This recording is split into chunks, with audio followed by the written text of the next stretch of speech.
live and on your side. This is WSAV News 3 today at 11. Good morning, everyone. I'm Kim Gusby. Thank you for joining us on WSAV News 3 today at 11. It is hump day, and we are so glad because we are halfway done with the week. Here's a live look out over Tybee Island from our Savannah cam. Storm Team 3 meteorologist Alyssa Carsley is also outside in Taylor Square this morning with a look at our forecast first. Alyssa, good morning. Hey, good morning, Kim. As we're heading out and about over the next couple of hours, we're really going to feel that summer heat. Even right now, a few degrees higher compared to yesterday at this time. It's a little bit warmer as well with that feel outside currently. As we're stepping out the door to 82 degrees in Savannah, 83 degrees in Glenville, and 80 degrees in Darien.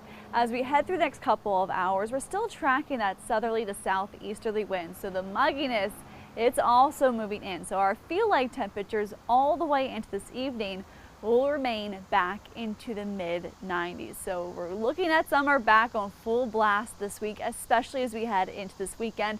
Though for today, we're staying relatively dry. Can't rule out one or two light rain showers, mainly for our far southern communities.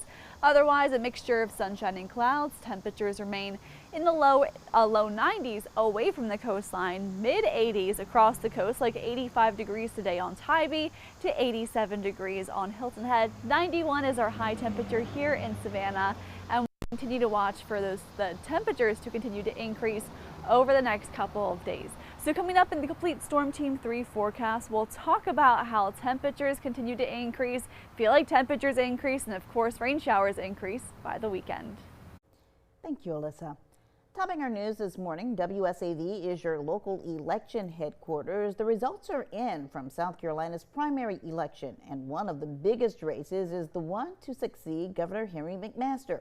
On the Republican side, there will be a runoff between the top two vote getters. Pamela Yvette took 29% of the vote, while Alan Wilson received 26%. Yvette and Wilson will face off on Tuesday, June 23rd to decide who will move on to the general election in November. As for the Democratic side, the South Carolina race played out the same way it did in Georgia last month, with one candidate handily winning the party's nomination. Jermaine Johnson earned more than 221,000 votes with a commanding 60% of the total vote over Billy Webster and Mullins McLeod. Johnson advances to the November 3rd general election to take on the winner of the Yvette-Wilson runoff later this month.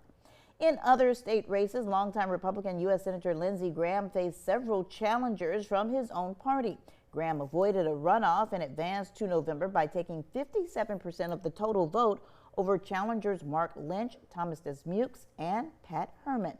As for the Democratic side, Dr. Annie Andrews also avoided a runoff, taking 62% of the vote in her contest.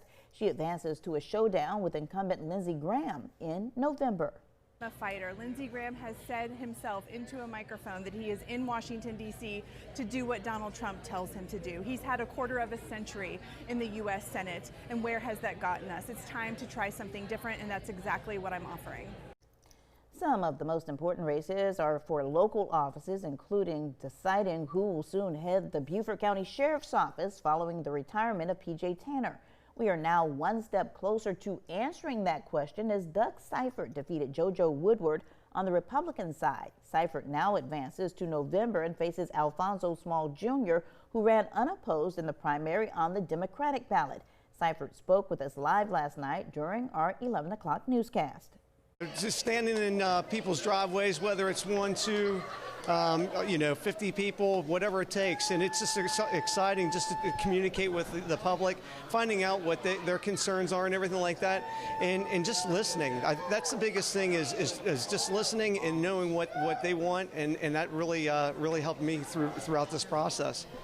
You can find results of statewide and local races in yesterday's primary on our website by visiting wsav.com/yourelectionhq. Stay with us. You're watching WSAV News 3 today at 11. We'll be right back.